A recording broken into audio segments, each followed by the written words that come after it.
Alright guys, we conquered a manure pile. It only took us 5 hours to get it spread on the back field. That was me loading it and my neighbor down the road with his manure spreader spreading it. And about midway through that thing, there was a hornet's nest. It had to be as big as maybe 2 basketballs put together. And when I hit that thing, holy mother, those things were everywhere. And it made it a little bit more difficult to get that stuff spread, but we got it pretty much. So I'm just gonna let you see some time lapse of it, and I'll catch you guys on the other side.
Well, what'd you guys think? I don't know.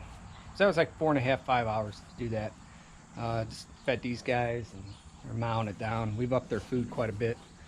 And the 2 round bales I put in, they're not really eating them. I just, I'm not sure really why, but I have to figure that one out. But some of the corn that we put in our food is a little dusty, so they cough a little bit after they're done eating.